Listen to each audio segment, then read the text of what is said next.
یرید اللہ لیبین لکم، اب یہ چونکہ کچھ احکام آ رہے ہیں تو ایک فلسفے کی باتیں آ رہی ہیں اب چند. بسا اوقات ایسا ہوتا ہے کہ احکام کو انسان اپنے اوپر بوجھ سمجھنے لگتا ہے، یہ کرو یہ نہ کرو، یہ کرو یہ نہ کرو. تو آدمی کی طبیعت ہے، فطرت ہے، یہ بات سے محسوس کرتا ہے. بلکہ عیسائی تو میں نے ایک مرتبہ 1970 میں تقریر سنی تھی، کرسمس گزاری تھی لندن میں، تو انہوں نے کہا تھا کہ شریعت لعنت ہے. خواہ ایک انسان کو یہ حرام ہے، یہ حرام ہے، یہ حرام ہے، رک نہیں سکا ہے، اب دل اس کا میلا ہو جائے گا، گلٹی کانشنس ہو جائے گا، گلٹی کانشنس سے اس کے اندر جو ہے وہ نیگیٹو سائیکالوجی ڈیولپ ہونی شروع ہو جائے گی. یہ ساری گندگی کہاں سے پیدا ہوئی کہ آپ نے حرام حلال کا فلسفہ چھیڑ، سب حلال کرو چھٹی ہو جائے گی. تو ایسے ایسے فلسفے بھی دنیا میں ہیں، اور یہ میں نے تقریر سنی 1970 میں لندن میں کرسمس کے دنوں میں. یرید اللہ لیبین لکم، اللہ تعالیٰ چاہتا ہے کہ تمہارے لیے ان چیزوں کو واضح کر دے. وَيَهْدِيَكُمْ سُنَنَ الَّذِينَ مِن قَبْلِكُمْ، اور تمہیں ہدایت دے ان راستوں کی کہ جو تم سے پہلے کے لوگوں کے تھے. وَيَتُوبَ عَلَيْكُمْ، اب اس میں دونوں طرف جائے گا، پہلے کے نیکوکار بھی تھے، پہلوں کے بدکار بھی تھے. نیکوکاروں کا راستہ تم اختیار کرو، صراط الذین انعمت علیہم، اور دوسرے راستوں سے تم بچ سکو. وَيَتُوبَ عَلَيْهِمْ، علیکم، اللہ چاہتا ہے تمہارے اوپر، تم پر عنایت فرمائے. واللہ علیم الحکیم، اللہ تعالیٰ سب کچھ جاننے والا، کمال حکمت والا ہے. واللہ یرید ان یتوب علیکم، دوبارہ پھر وہی، اللہ چاہتا ہے تم پر مہربانی فرمائے. ویرید الذین یتبعون الشہوات، اور وہ لوگ کہ جو شہوات کی پیروی کرتے ہیں وہ چاہتے ہیں ان تمیلوا میلا عظیما، کہ تم تو ایک طرف غلط راستے سے دور تک تمہارا جو ہے رجحان ہو جائے اور ادھر ہی تم بھٹکتے چلے جاؤ.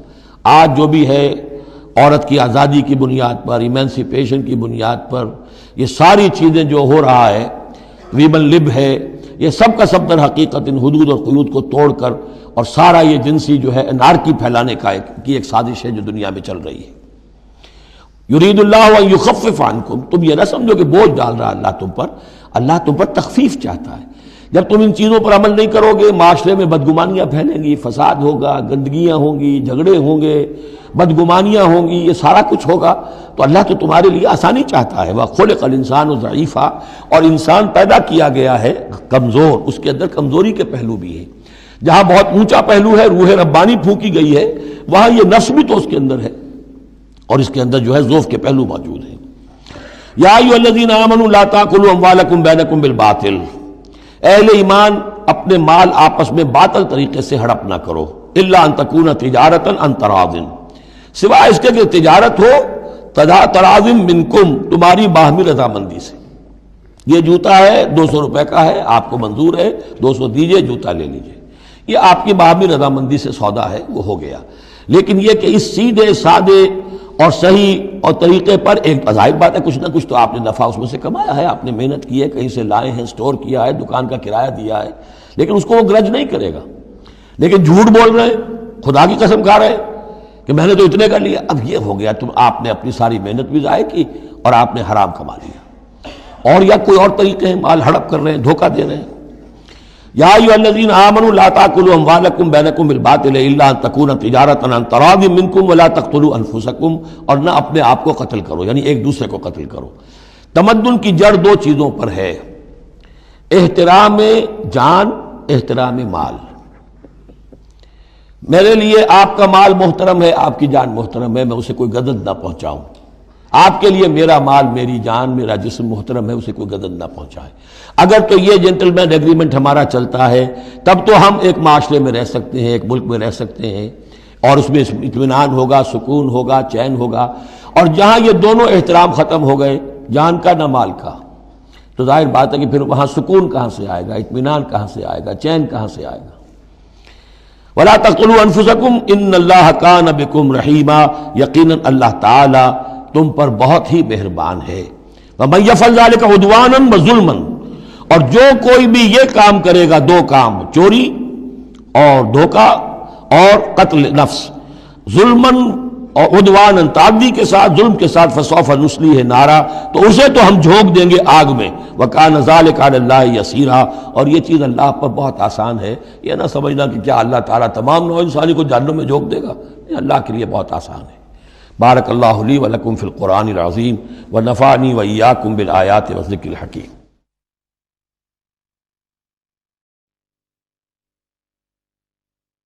بعد فاعوذ باللہ من الشیطان الرجیم بسم اللہ الرحمن الرحیم ان تجتنبوا کبائر ما تنہون عنہ نکفر عنکم سیئاتکم وندخلکم مدخلا کریما ولا تتمنوا ما فضل اللہ بہ بعضکم علی بعض للرجال نصیب مما اکتسبوا وللنساء نصیب مما اکتسبن واسألوا اللہ من فضلہ ان اللہ کان بکل شیء علیما صدق اللہ العظیم۔ اب انسانی تمدن کے دو بہت اہم مسائل ہیں اور بڑے گہرے فلسفیانہ اہمیت کے حامل۔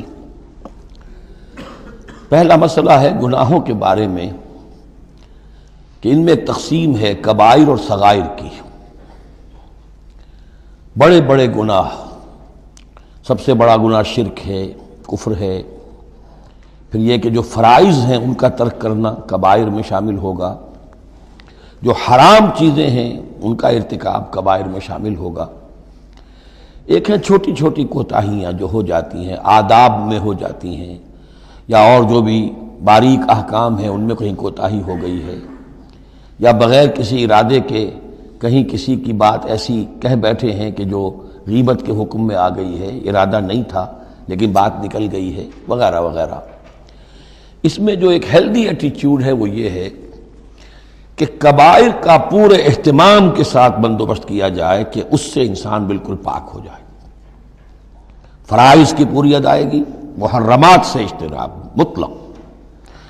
اور یہ چھوٹی چیزیں جو ہیں ان کے بارے میں نہ تو زیادہ ایک دوسرے پر نکیر کی جائے، نہ ایک دوسرے پر گرفت کی جائے، نہ کچھ اس پر بہت زیادہ جو ہے اپنے دل کے اندر بھی دل گرفتگی کی جائے، بلکہ ان کے بارے میں توقع رکھی جائے کہ اللہ تعالیٰ معاف فرما دے گا، استغفار کرے بھی آدمی۔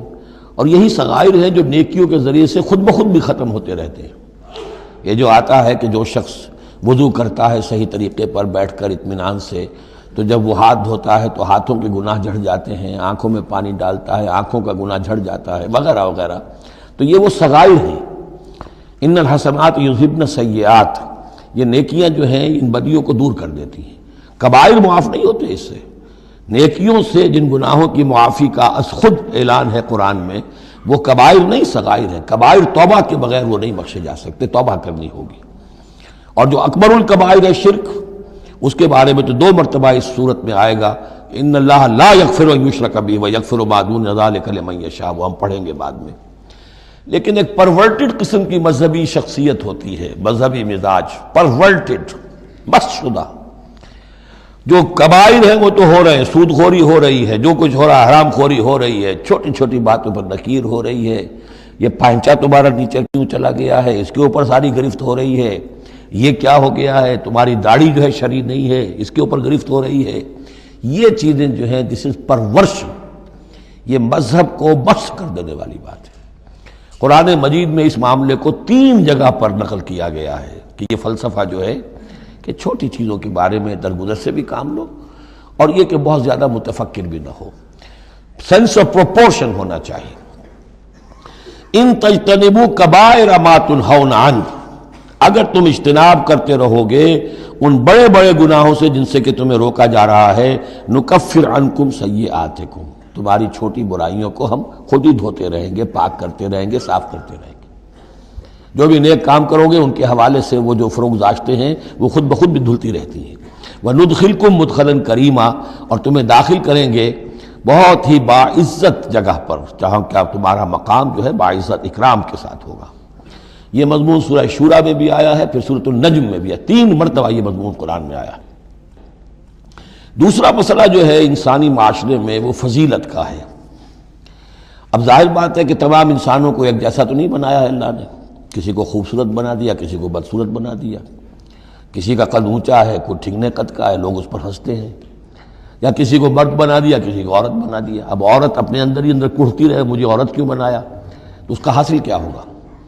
یا کوئی بدصورت انسان ہے، ٹھنگنا ہے کسی اور اعتبار سے، دوسرا شخص ہے وہ دیکھتا ہے کہ وہ تو بڑا اچھا ہے، تو اب اس کے اوپر کڑھنے کی بجائے کیا ہونا چاہیے کہ اللہ تعالیٰ نے مجھے جو کچھ دیا ہے مجھے اس کے اوپر صبر اور شکر کرنا چاہیے، اور جو فضل ہے کسی اور چیز میں بھی ہو سکتا ہے، میں نیکی میں آگے بڑھ جاؤں، میں خیر کے کاموں میں آگے بڑھ جاؤں، میں علم میں آگے بڑھ جاؤں، تو یہ چیزیں جو ہیں انسان دوسری چیزوں سے اپنی ان کی تلافی کر لے، بجائے اس کے کہ ایک نیگیٹو اس کی سائیکالوجی ڈیولپ ہوتی چلی جائے، کڑنا اور اندر ہی اندر جھڑتے رہنا، جس سے کہ پھر طرح طرح کی جو ذہنی بیماریاں پیدا ہوتی ہیں انہی کانفلکٹس کی وجہ سے، انہی فرسٹریشنز کی وجہ سے مینٹل بیلنس آدمی لوز کر بیٹھتا ہے۔ تو اس کی بجائے دیکھیے کس قدر عمدہ تعلیم دی جا رہی ہے، وَلَا تَتَمَنَّوْا مَا فَضَّلَ اللَّهُ بِهِ بَعْضَكُمْ عَلَىٰ بَعْضٍ، اور تمنا نہ کیا کرو اس شے کی کہ جس کے ذریعے سے اللہ نے تم میں سے بعض کو بعض پر فضیلت دے دی ہے۔ اب اللہ کی دی ہوئی فضیلت ہے، اس میں آپ تمنا کریں، اور دوسری طرف یہ کہ اس میں حسرت ہو جائے۔ اب اس میں خاص طور پر جو مسئلہ ہے انسانوں میں، جو آج کا سب سے بڑا مسئلہ ہے دنیا میں، جیسا کہ میں نے بتایا ایکسپلائٹ کیا جا رہا ہے، مساوات مرد و زن۔ اب یہ بھی ایک فضیلت ہے، کسی کو اللہ نے مرد بنایا، کسی کو عورت بنایا۔ اب پہلی بات یہ بتائی جا رہی ہے للرجال نصیب مما اکتسبوا، مردوں کے لیے حصہ ہے اس میں سے کہ جو وہ کمائیں گے، وللنساء نصیب مما اکتسبن، اور عورتوں کے لیے حصہ ہے اس میں سے جو وہ کمائیں گی۔ یعنی جہاں تک نیکیوں کا معاملہ ہے، بدیوں کا معاملہ ہے، خیرات کا معاملہ ہے، حسنات کا معاملہ ہے یا سیئات کا معاملہ ہے، اس میں بالکل ایکویلٹی ہے۔ مرد نے نیکی کمائی اس کے لیے، عورت نے نیکی کمائی اس کے لیے، اس میں برابری ہے۔ عورت نیکی میں مرد سے آگے نکل جائے، اتنے مرد ہوں گے کروڑوں کہ جو رش کریں گے حضرت خدیجہ کی کے مقام پر، کہ جو ان کا نمایاں ہوگا قیامت کے دن، یا حضرت عائشہ یا حضرت فاطمہ کا مقام، تو وہ عورتیں تھیں اور مرد ہوں گے بڑے بڑے، لیکن یہ کہ ان کی خاک کو بھی نہیں پہنچ سکیں گے۔ تو یہ ہے کہ اس میں تسلیم کرے آدمی، تسلیم و رضا، کہ جو بھی اللہ نے مجھے بنا دیا اور مجھے دیا ہے، اب مجھے اس میں بہتر سے بہتر کرنا ہے۔ یہ میرا شاکلہ تو اللہ کی طرف سے آ گیا ہے، کل یعمل علی شاکلتہ، اور جو ہم پڑھ چکے سورہ بقرہ میں کہ لا یکلف اللہ نفسا الا وسعہا، وسع جو ہے وہ اللہ نے بنا دی ہے۔ تو اب اس آیت کو بھی غلط کوٹ کیا جاتا ہے کمائی کے لیے، کہ عورتیں بھی کما سکتی ہیں، دیکھیے لکھا ہوا نصیب مما اکتسب، ان کے لیے حصہ ہے اس کمائی میں سے جو انہوں نے کیا۔ اچھا، کمائی سے مراد یہ سمجھ لیجئے قرآن مجید میں صرف ایک جگہ ایسی ہے سورہ بقرہ میں جو ہم پڑھ چکے ہیں، جہاں کسب کا لفظ آیا ہے معاشی جد و جہد اور معاشی کمائی کے لیے۔ باقی پورے قرآن میں کسب آتا ہے اعمال کے لیے، کسب حسنات، کسب سیئات، بدیاں کمانا، بھلائیاں کمانا، کسب اس کے لیے۔ اور دلیل اس کی یہاں کیا ہے، مما اکتسبنا نصیب۔ اگر تو ایک عورت نے کمائی کی ہے، تنخواہ 10,000 کی ہے، تو 10,000 میں سے 2,000 تو نہیں ملے گا اسے، باقی 8,000 شارٹ نہیں جائے گا، تو نصیب مما اکتسب نہیں ہے وہ۔ تو اگر کسی کی واقعی کوئی کام کرتی ہے خاتون، اگر کوئی اس میں حرام پہلو نہیں ہے، پیشہ جو ہے وہ بھی شریفانہ ہے، اس میں جو بھی آداب ہیں پردے کے، سطر کے، حجاب کے، وہ بھی ملحوظ رکھے ہوئے، ٹھیک ہے، تو جو کمائی اس کی پوری اس کی ہوگی، اس کا حصہ تو نہیں ہوگا۔ اعمال میں البتہ آیا ہے کہ اعمال میں جو ہے مختلف اعمال کے مراتب ہوتے ہیں، کتنا خلوص نیت کتنا تھا، آداب کتنے ملحوظ رکھے، یہ ہم سورہ بقرہ میں حج کے ذکر میں بھی پڑھ چکے ہیں کہ ان لوگوں کے لیے بھی نصیب مما کسبوا، جو انہوں نے کمایا ہوگا اس میں سے حصہ ملے گا۔ تو یہاں پر یہ نیکی اور بدیوں کا تذکرہ ہے، یعنی جہاں تک مورل لیول ہے اس میں عورت اور مرد برابر ہیں، ہیومن ڈگنیٹی، ہیومن آنر اس میں برابر ہے، مورل لا برابر ہے۔ لیکن یہ ہے کہ باقی جو معاشرتی ذمہ داریاں ہیں اور ان کے حوالے سے جو تقسیم کار اللہ نے رکھی ہے، اس کے اعتبار سے فرق ہے۔ اب اس فرق کے ساتھ اگر عورت ریکنسائل نہ کرے اور اس پر کڑتی رہے اور مرد کے بالکل برابر ہونے کی کوشش کرے، تو فساد کا جو سارا معاملہ جو ہے اس معاشرے کا، وہ فساد کے نظر ہو جائے گا۔ وَاسْأَلُوا اللَّهَ مِنْ فَضْلِهِ، اور اللہ سے اس کا فضل تلاش کرو۔ اے اللہ تو نے مجھے اس معاملے میں کم رکھ دیا ہے، اے اللہ مجھے اس معاملے کے اندر تو مجھے ہمت دے، میں ترقی کروں۔ تو اللہ تعالیٰ بہت سے لوگوں کو کسی اور پہلو سے نمایاں کر دیتا ہے۔ ان اللہ کان بکل شیء علیما، یقیناً اللہ تعالیٰ ہر شے کا علم رکھتا ہے۔ وَلِكُلٍّ جَعَلْنَا مَوَالِيَ مِمَّا تَرَكَ الْوَالِدَانِ وَالْأَقْرَبُونَ۔ اب آخر میں پھر ایک مرتبہ جو ہے قانون وراثت کی اہمیت کو دیکھیے، اور ہر ایک کے لیے ہم نے مقرر کر دیے ہیں حصے وراثت میں جو بھی چھوڑتے ہیں والدین یا رشتہ دار۔ وَالَّذِينَ عَقَدَتْ أَيْمَانُكُمْ، ایک نیا مسئلہ یہ پیدا ہو گیا تھا کہ ایک دوستی ہوتی ہے، بھائی چارہ ہوتا ہے، یا مدینے میں حضور نے مسلمانوں کو بھائی بھائی بنا دیا تھا، ایک انصاری ایک مہاجر بھائی، تو کیا ان کا وراثت میں حصہ ہے؟ نہیں، یہ وراثت میں حصہ منہ بولے بھائیوں کا نہیں ہے، منہ بولے بیٹے کی کوئی حیثیت نہیں شریعت میں، منہ بولے بھائی کا کوئی حصہ نہیں ہے۔ ہاں اپنی زندگی میں تم نے والذین عقدت ایمانکم، جن کے ساتھ تمہارا کوئی معاہدہ ہوا ہے، کوئی دوستی ہوئی ہے، فآتوہم نصیبہم، انہیں ان کا حصہ دے دیا کرو، یعنی اپنی زندگی میں ان کے ساتھ جو بھلائی کرنا چاہو، کوئی ہبہ کرنا چاہو اپنی وراثت میں سے بھی، اپنی وراثت میں سے وصیت کرنا چاہو، یہ کر سکتے ہو۔ لیکن جو کہ قانون وراثت میں طے ہو گیا ہے، لا وصیت لوارث، پھر وارث کے لیے کوئی وصیت بھی نہیں، اور وہ یہ کہ بہرحال وراثت میں حقدار کوئی اور نہیں ہوگا سوائے اس کے کہ جس کو اللہ نے مقرر کر دیا ہے۔ ان اللہ کان علی کل شیء شہیدا، یقیناً اللہ تعالی ہر چیز پر گواہ ہے۔ اب آئی ہے وہ آیت اصل میں کانٹے دار آیت جو ہے، جو عورتوں کے حلق سے بہت مشکل سے اترتی ہے، کانٹا بن کر اٹک جاتی ہے۔ الرجال قوامون علی النساء، یہ تمہید تھی ساری، ایک سورہ بقرہ میں تمہید آ چکی تھی، علیہن لہن مثل الذی علیہن بالمعروف وللرجال علیہن درجہ، یہ کہہ کے بات چھوڑ دی۔ آگے آئے لا تتمنوا ما فضل اللہ بعضهم علی بعض، اور مزید اس کے لیے ذہنی جو ہے تیاری کر دی۔ اب آ رہی ہے وہ چیز جو چبھنے والی چیز ہے۔ الرجال قوامون علی النساء، مرد عورتوں پر حاکم ہے۔ یہ میں ترجمہ زور دے کر رہا ہوں۔ یہ قامہ جو ہے، قامہ جب علا کے ساتھ آئے گا تو کچھ اور معنی ہوں گے، قامہ بے کے ساتھ آئے گا کچھ اور معنی ہوں گے۔ قامہ بے کسی شے کو قائم کرنا، کونوا قوامین بالقسط، اسی سورہ مبارکہ میں یہ آیت آ جائے گی، کونوا قوامین بالقسط، عدل کو قائم کرنے والے بن کر کھڑے ہو جاؤ۔ قامہ علا، کسی کے اوپر، سر پر مسلط ہونا، یہ ہے گویا کہ ایک درجہ حاکمیت ہے۔ گھر کے ادارے میں حاکم ہونے کی حیثیت مرد کو حاصل ہے۔ سربراہ خاندان جو ہے وہ مرد ہے، عورت نہیں ہے۔ عورت کو بہرحال اس کے ساتھ ایک وزیر کی حیثیت سے کام کرنا ہے، یہ ہے اس کا اصل رول۔ اسی لیے میں بیان کر چکا ہوں کہ وہ جو نسیان کا معاملہ تھا، اللہ تعالیٰ نے اس کے اندر، چونکہ یہ سیکنڈ رول پلے کرنا ہے اسے یقیناً اس کے جذبات کو تو زیادہ ٹھیس پہنچنے کا امکان رہے گا۔ آدمی کو، ہر انسان، مرد بھی چاہتا ہے میری بات چلے، عورت چاہتی ہے میری بات چلے۔ اب آخر کار کس کی بات چلے گی؟ یا تو دونوں کسی طریقے سے کسی مسئلے میں متفق ہو جائیں، اور عورت جو ہے بیوی اپنے شوہر کو دلیل سے، اپیل سے جس طرح قائل کر لے تو معاملہ ٹھیک ہو گیا۔ اب اگر نہیں ہو رہا معاملہ تو اب کس کی رائے چلے گی؟ مرد کی رائے چلے گی۔ تو کس کو اس سے ایک صدمہ پہنچے گا؟ عورت کو پہنچے گا۔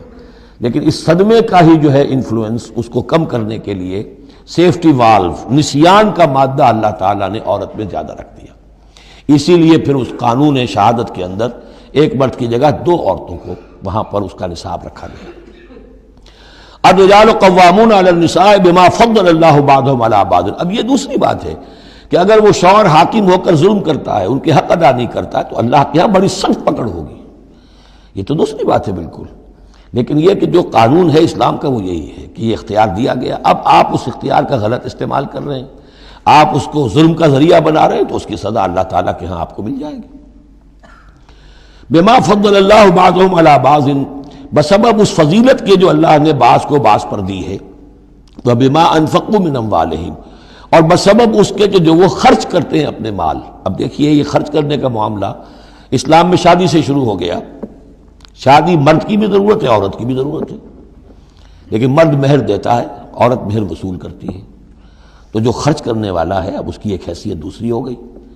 پھر گھر میں اس کا نان نفقہ پورا جو ہے، اس کا خرچہ، اس کی ذمہ داری، اس کو سپورٹ کرنا شوہر کے اوپر ہے، تو اب وہ مال خرچ کر رہے ہیں۔ بما انفقوا من اموالہم، فالصالحات، تو نیک بیویاں کون ہیں؟ جو کہ ایک یوں سمجھیے قرآن کے نزدیک ایک عورت کا جو اچھا کردار ہونا چاہیے، ایک خاتون خانہ کی جو بہترین روش ہونی چاہیے، وہ یہاں 3 الفاظ میں آئی ہے۔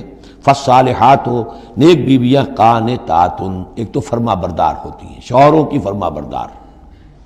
حافظات للغیب، غیب میں حفاظت کرنے والیاں، یعنی ظاہر بات ہے کہ مال ہے کسی کا تو گھر میں ہے، وہ تو کام پہ چلا گیا ہے، اب وہ کس کی حفاظت میں ہے؟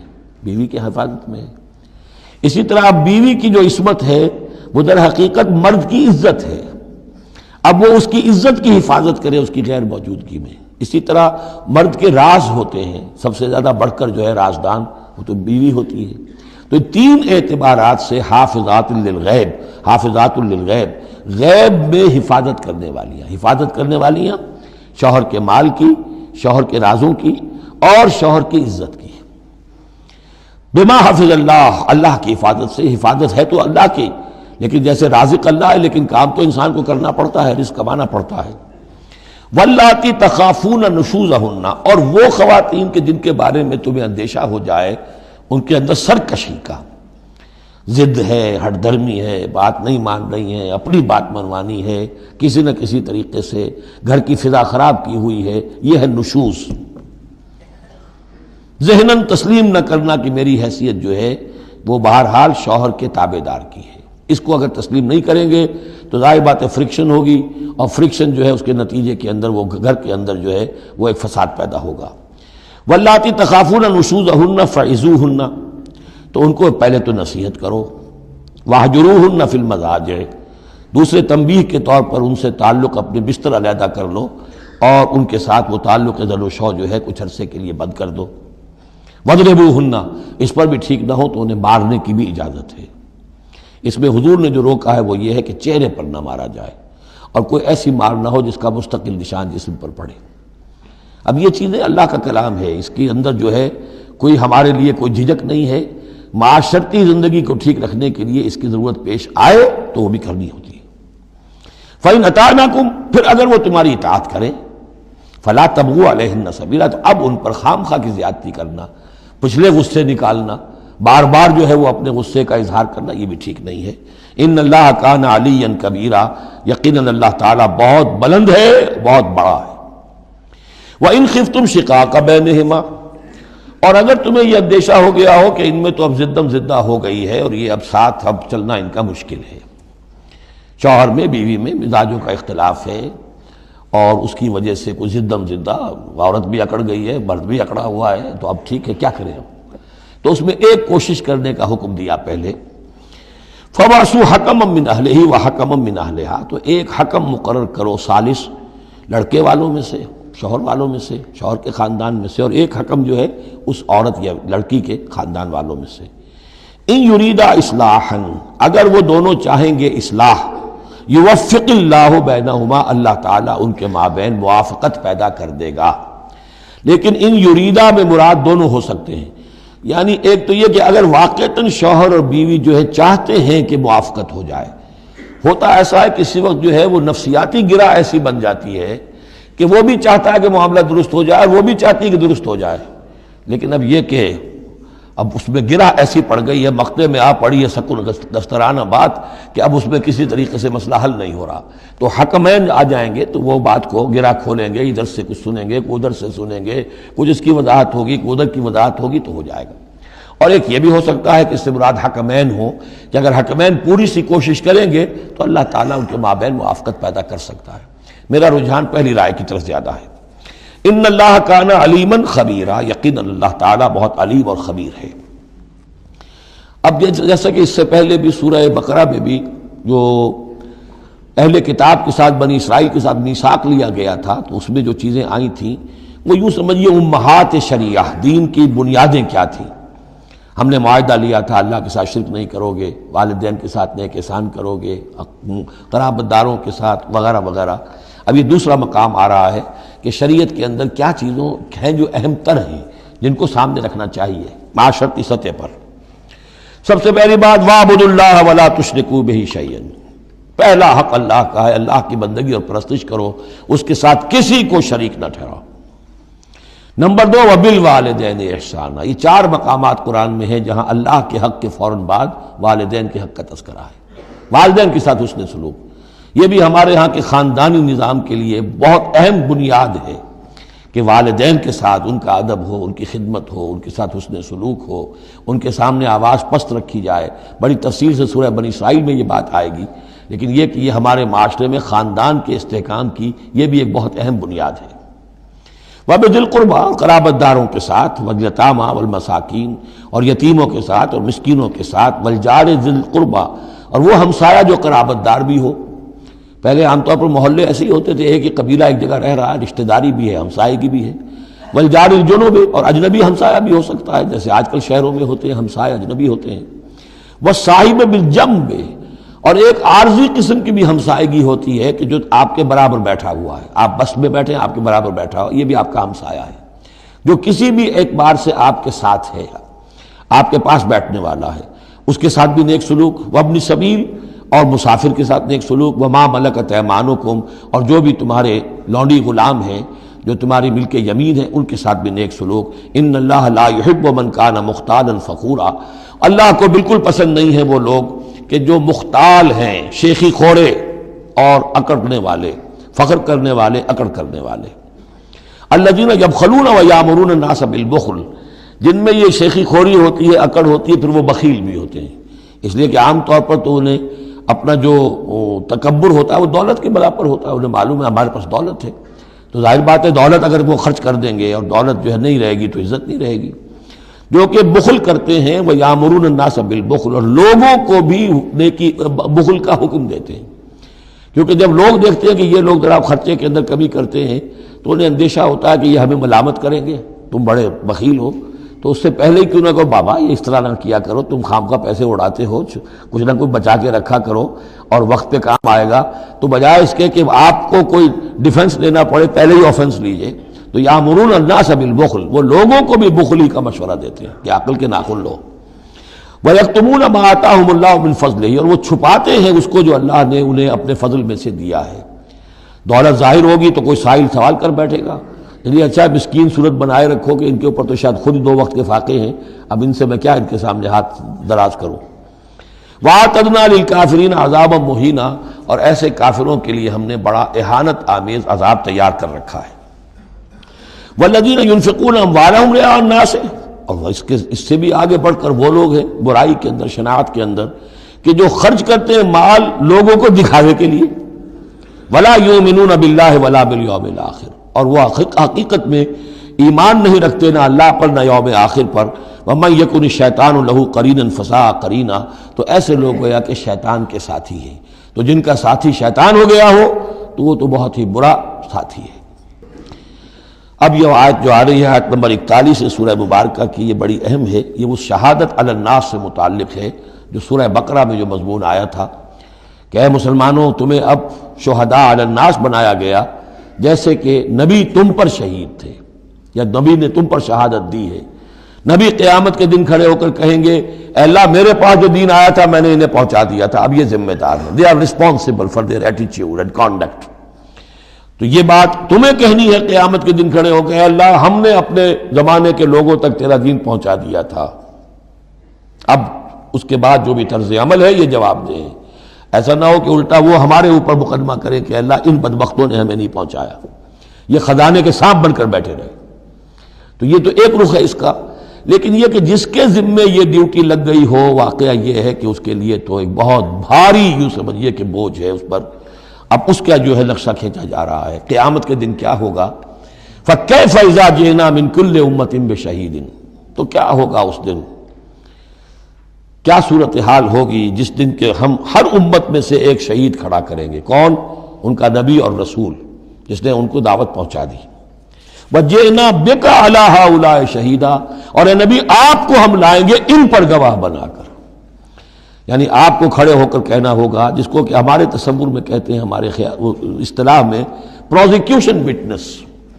عدالت خداوندی کا پروزیکیوشن وٹنس کون ہے؟ نمبر 1 پروزیکیوٹر کون ہے؟ نبی۔ اے اللہ تیرا پیغام جو پہنچا تھا میں نے پہنچا دیا تھا، now they are accountable responsible. تو اس کے کیا معنی ہوئے؟ اپنی ہی قوم کے خلاف گواہی آ گئی نا۔ علا کا لفظ یہاں بھی نوٹ کر لیجیے، علا ہؤلاء شہیدا، علا ہمیشہ مخالفت کے لیے آتا ہے۔ ہم توقع میں ہیں کہ ہمیں تو شفاعت ملے گی میٹھی میٹھی، یہاں کڑوا معاملہ ہے، اے اللہ یہ بدبخت ہے جنہیں میں دین دے کر گیا تھا، ان کا کام تھا دین پھیلانا، انہوں نے خود دین کو چھوڑ دیا۔ تو نبی شفاعت کریں گے یا نبی مقدمہ قائم کریں گے؟ وقال الرسول یا رب ان قوم اتخذوا هذا القرآن مہجورا، اور کہیں گے رسول کہ اللہ میری اس قوم نے قرآن کو ترک کر دیا تھا۔ اس آیت کے بارے میں ایک واقعہ بھی ہے کہ ایک مرتبہ حضور صلی اللہ علیہ وسلم نے حضرت عبداللہ ابن مسعود سے کہا کہ مجھے قرآن سناؤ۔ انہوں نے عرض کیا حضور آپ کو سناؤں، آپ پر تو نازل ہوا ہے۔ فرمایا ہاں لیکن مجھے کسی دوسرے سے سن کر کچھ اور حظ حاصل ہوتا ہے، لطف آتا ہے۔ سورہ نساء انہوں نے پڑھنی شروع کی، شروع سے لے کے پڑھتے جا رہے ہیں۔ ظاہر بات ہے کہ حضور بھی سن رہے ہیں، باقی اور صحابہ بھی ہوں گے، اور حضرت عبداللہ ابن مسعود کی گردن نیچی ہے، پڑھ رہے ہیں۔ جب اس آیت پر پہنچے فَكَيْفَ إِذَا جِئْنَا مِن كُلِّ أُمَّةٍ بِشَهِيدٍ وَجِئْنَا بِكَ عَلَىٰ هَٰؤُلَاءِ شَهِيدًا، تو حضور نے فرمایا حسبک حسبک، بس کرو بس کرو۔ اور عبداللہ ابن مسعود نے سر اٹھا کر دیکھا تو حضور کی آنکھوں سے آنسوؤں کی لڑیاں چل رہی تھیں۔ اپنی قوم کے خلاف مجھے گواہی دینی ہوگی، وَجِئْنَا بِكَ عَلَىٰ هَٰؤُلَاءِ شَهِيدًا۔ یومئذ یود الذین کفروا، اس دن یہ چاہیں گے کافر، وعصوا الرسول، جنہوں نے کفر کیا تھا اور رسول کی نافرمانی کی تھی، لو تسویٰ بہم الارض، کسی طرح زمین پھٹ جائے، شق ہو جائے، ہم اس میں دفن ہو جائیں اور ہمیں نسیم منسیہ کر دیا جائے۔ ولا یکتمون اللہ حدیثا، اللہ سے وہ کوئی بات چھپا نہیں سکیں گے۔ یا ایھا الذین آمنوا لا تقربوا الصلاۃ وانتم سکارا، اہل ایمان نماز کے قریب نہ جاؤ اس حال میں کہ تم نشے کی حالت میں ہو۔ اب یہ وہ سورہ بقرہ میں جو آیا تھا یسألونک عن الخمر والمیسر، اس کا اگلا قدم آ گیا کہ اس کے اندر جو خباثت ہے، شناعت ہے، جو برائی کا پہلو ہے، اس کو ایک مرتبہ اور اجاگر کیا۔ یا ایھا الذین آمنوا لا تقربوا الصلاۃ وانتم سکارا حتی تعلموا، جب تک کہ نشہ اتر نہ جائے اور تمہیں معلوم ہو کہ تم کیا کہہ رہے ہو۔ اس واقعات بھی بیان ہوتے ہیں کہ ایسا ہوا کہ نشے میں نماز پڑھائی کسی نے، اس لیے کہ شراب ابھی حرام مطلق تو ہوئی نہیں تھی، تو اس میں قل یا ایھا الکافرون لا اعبد ما تعبدون، اس کی بجائے اعبد ما تعبدون، میں بھی بندگی کرتا ہوں اسی کی جس کی تم کرتے ہو، تو وہ تو کفر ہو گیا۔ تو اس پر خاص طور پر یہ آیت نازل ہوئی، حتی تعلموا ما تقولون، جب تک کہ تم سمجھ نہ رہے ہو شعور کے ساتھ کہ تم کیا کہہ رہے ہو۔ اب اس میں ایک اشارہ ادھر بھی ہو گیا، بے سمجھے نماز پڑھنا بھی ایسا ہی ہوا پھر، یعنی یہ کہ جو روکا جا رہا، ایک تو مدہوشی کی وجہ سے سمجھ میں نہیں آ رہا اور غلط سلط پڑھ رہے ہیں، اور ایک سمجھتے ہی نہیں۔ قرآن کہہ رہا ہے حتی تعلموا ما تقولون، تمہیں معلوم ہونا چاہیے کیا کہہ رہے ہو تم۔ اب جنہیں قرآن مجید کے معنی نہیں آتے، نماز کے معنی نہیں آتے، انہیں کیا پتہ ہے کیا کہہ رہے ہیں۔ ولا جنبا الا عابری سبیل حتی تغتسلوا، اسی طریقے اگر تم حالت جنابت میں ہو، اگر اپنی بیویوں سے تم نے وہ تعلق قائم کیا ہو، مباشرت کی ہو، یا یہ کہ اور کسی اور طرح کی اسی وہ احتلام وغیرہ کی شکل ہو گئی ہو، تب بھی تم نماز کے قریب نہ جاؤ حتی تغتسلوا، جب تک کہ غسل نہ کر لو۔ الا عابری سبیل، اس کے بارے میں بہت سے قول ہیں، لیکن یہ رائے یہ جو آگے بات بیان ہو رہی ہے اس میں آ جائے گا کہ ہاں سفر کی حالت میں اس غسل کی پابندی پر جو ہے وہ نرمی کی گئی ہے اور اس میں تیمم کی اجازت دی گئی ہے۔ وَإِن كُنتُم مَرْضَىٰ، اور اگر تم ہو بیمار، أَوْ عَلَىٰ سَفَرٍ، آدمی مریض ہے، نہانے میں اندیشہ ہے، بخار بہت تیز ہے یا کچھ اور ہے معاملہ ہے، أَوْ عَلَىٰ سَفَرٍ، یہ سفر میں ہے، أَوْ جَاءَ أَحَدٌ مِّنكُم مِّنَ الْغَائِطِ، یا یہ کہ تم میں سے کوئی جو ہے قضاء حاجت کے بعد آیا ہے، أَوْ لَامَسْتُمُ النِّسَاءَ، یا تم نے عورتوں کے ساتھ مباشرت کی ہے، فَلَمْ تَجِدُوا مَاءً، اور تم پانی نہ پاؤ، یعنی یہ تمام صورتیں کہ جس میں غسل واجب ہے یا یہ کہ وضو واجب ہے، تو ان دو صورتوں میں سے اگر بیماری راستے میں حائل ہے، سفر میں ہونے کی وجہ سے پانی نہیں ہے، یا کوئی اور وجہ ایسی ہے کہ پانی ہے دستیاب نہیں ہے، فَتَيَمَّمُوا صَعِيدًا طَيِّبًا، تو تیمم کر لیا کرو۔ لیکن تیمم کا جیسا کہ ہم پہلے پڑھ چکے ہیں، میں نے بتایا تھا کہ قصد کرنا تیمم، فَتَيَمَّمُوا صَعِيدًا طَيِّبًا، پاک مٹی کا اس کا قصد کرو، فَامْسَحُوا بِوُجُوهِكُمْ وَأَيْدِيكُمْ، اور پھر اپنے چہروں کو اور اپنے ہاتھوں کو اس سے مسح کر لو، بل لو۔ ان اللہ کان عفوا غفورا، یقیناً اللہ تعالی عفو ہے، بہت معاف کرنے والا۔ اب یہاں تک تو یہ سلسلہ آپ نے دیکھ لیا، 43 آیات ہیں کہ جن میں وہی انداز ہے سورہ بقرہ کے، شریعت کے احکام مختلف گوشوں میں مختلف پہلوؤں سے، عبادات کے ضمن میں تیمم آ گیا، اسی طریقے سے وراثت کا قانون آ گیا، اور جو جنسی انارکی ہے معاشرے میں نہ پیدا ہونے پائے، ڈسپلن ہو، ضبط نفس ہو، ایک ستھرا معاشرہ ہو، اچھا ایک خاندانی نظام ہو، اس کے لیے کیا احکام ہیں وغیرہ وغیرہ۔